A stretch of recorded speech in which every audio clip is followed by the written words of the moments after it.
In this video, we're going to learn the basic skills we need to know to use Tinkercad.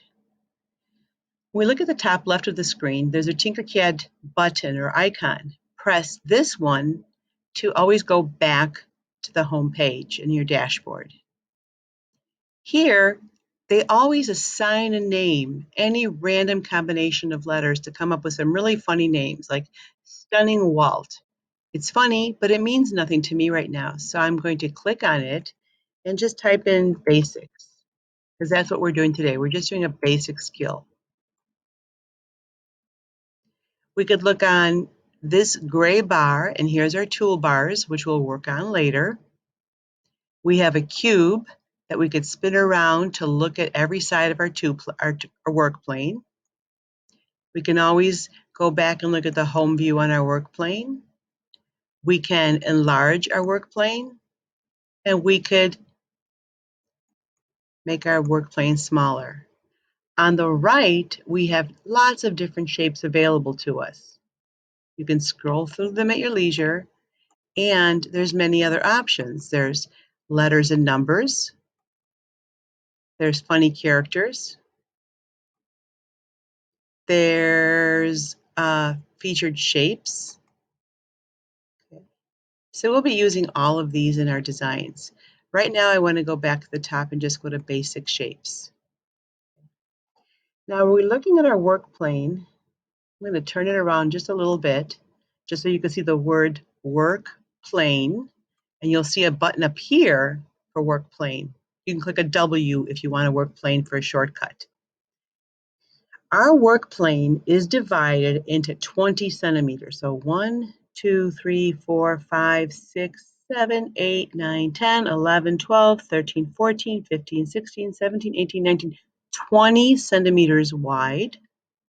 And if I rotate it, you can see it's 1, 2, 3, 4, 5, 6, 7, 8, 9, 10. 1, 2, 3, 4, 5, 6, 7, 8, 9, 20. Let's go back to the front. So it's a 20 centimeter by 20 centimeter work plane. Okay. Down here, we have a snap grid or an edit grid.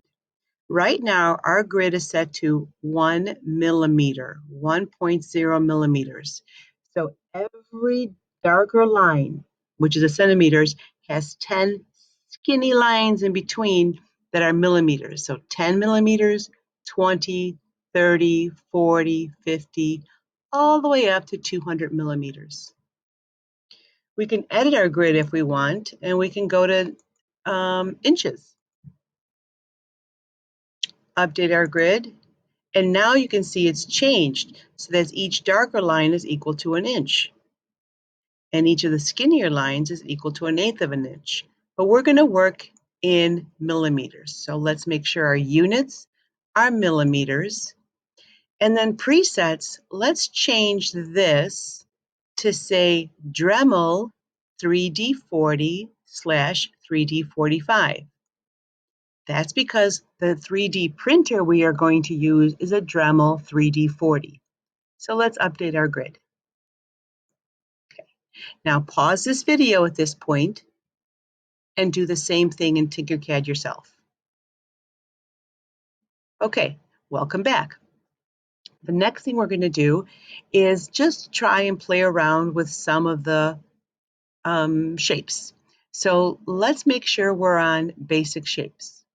Okay, I'm going to scroll down and I'm going to pick out the rounded roof. Click on it, pick it up, put it on your work plane. Pause the video now and do the same thing. Okay, next thing we're going to do is I want to look at this rounded roof from many angles. So I'm going to click in the middle of the front. Here's my front view. This is what the rounded roof looks like from the front. I'm going to rotate the cube, and I'm going to click right in the middle of right, and now I see the right side of the rounded roof. Then I'm going to click on the middle of top, and I see the top side of my rounded roof. I'm going to click again on my home view, And I could rotate this cube to give me a nice 3D view. So here's my 3D view. So you see that now I have a front, a side, and a top. So pause the video now so that you can practice that as well.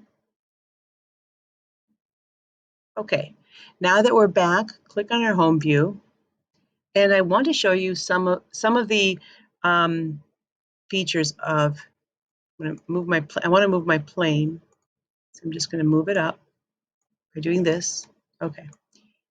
And I'll go back to home view. If I click on my rounded roof and I click on one of these white boxes, either in the front or on the side and the back side and front, it'll give me measurements.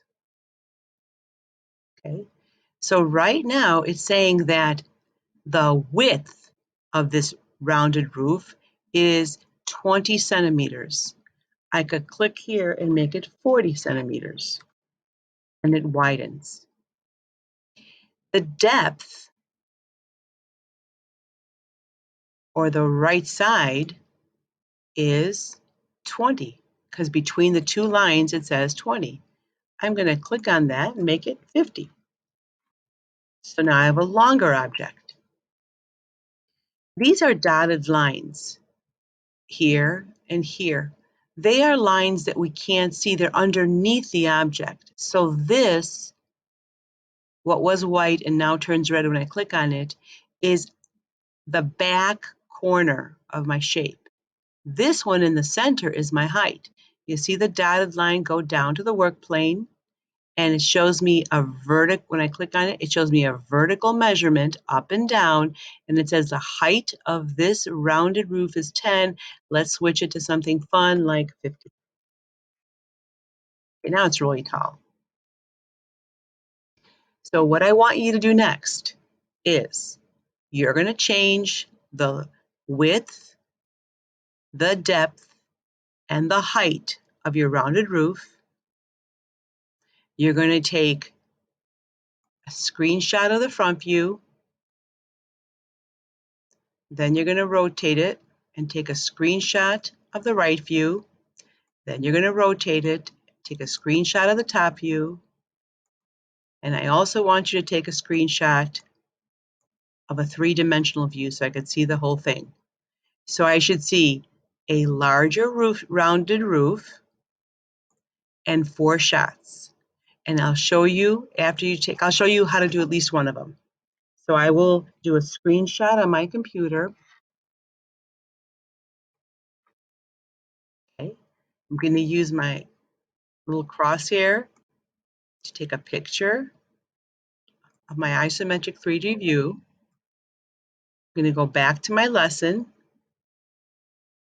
I'm going to scroll down, and I'm going to insert my isometric view right here.